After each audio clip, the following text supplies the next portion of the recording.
তৃতীয় লিঙ্গের মানুষজন পুরুষের ন্যায় তাদেরকে মসজিদে এসে জামাতের সহিত নামাজ পড়তে দেখি না। এতে মুসলিম উম্মার দায়বদ্ধতা কি? প্রায় সমাজে তাদেরকে নিয়ে বিদ্রূপ করা হয়। প্রথম কথা হলো, আপনি যাদেরকে তৃতীয় লিঙ্গ বলছেন তারা আসলে কি তৃতীয় লিঙ্গ, নাকি সবগুলো সমকামী, অথবা তাদের অনেকে সমকামী? এটা আগে নিশ্চিত করা দরকার। কিছু মানুষ আছে যারা আসলেই আল্লাহ তাআলা তাদেরকে সৃষ্টি করেছেন এমন ভাবে যে তাদের নারী বা পুরুষ হওয়ার দিকটা পরিষ্কার না।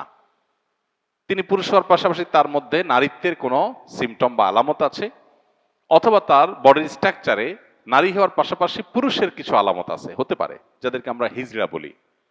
এই হিজড়া বা তৃতীয় লিঙ্গ, এই মানুষগুলো যদি ফিজিক্যাল টেস্টের মাধ্যমে, মেডিকেল টেস্টের মাধ্যমে তারা যদি তৃতীয় লিঙ্গ বা হিজড়া প্রমাণিত হয়, তাহলে শরিয়ার নীতিমালার আলোকে তাদের ফ্যাসিলিটিস তাদেরকে দিতে হবে।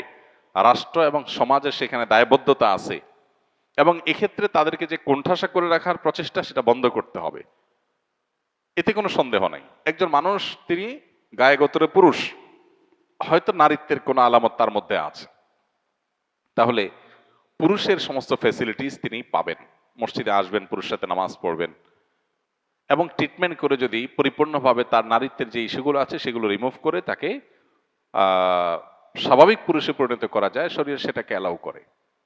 কিন্তু প্রশ্ন হলো, আমাদের সমাজে যাদেরকে আমরা হিজড়া বা তৃতীয় লিঙ্গে বলছি, এদের উল্লেখযোগ্য সংখ্যক মানুষ মূলত হিজড়া বা তৃতীয় লিঙ্গের ভান করেছে। মূলত তাদের মধ্যে অনেক সমকামীরা লুকিয়ে আছে, যেটা আমাদের প্রচলিত আইনে দণ্ডনীয় অপরাধ। হিজড়া সাজলে সেটা সহজ হয়। এর আগে আপনারা পত্রপত্রিকা দেখেছেন, বিভিন্নভাবে উদ্যোগ নেওয়া হয়েছে তাদেরকে চাকরি দেওয়ার জন্য। পরবর্তীতে যখন মেডিকেল টেস্ট করা হলো, দেখা গেল একটাও হিজড়া না। এরকম অনেকগুলো ঘটনা ঘটেছে এবং পত্রপত্রিকায় এসেছে। আমি সবাইকে বলছি না, অনেকে আছেন যারা হিজড়া, কিন্তু অনেককে ধরে ধরে হিজড়া বানানো হচ্ছে, অনেকে হিজড়া সাজতেছে।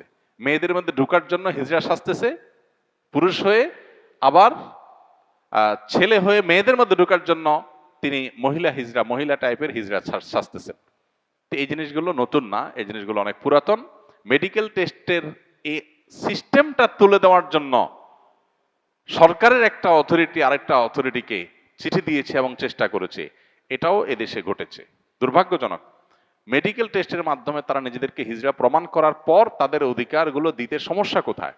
কিন্তু না, মেডিকেল টেস্ট করতে দিবে না, কারণ মেডিকেল টেস্ট করলে ঘুমট ধরা পড়ে যাবে যে সমকামীরা এই লেবাস ধারণ করে অনেক সময় তাদের সমকামিতাকে প্রতিষ্ঠিত করছে, চালাচ্ছে।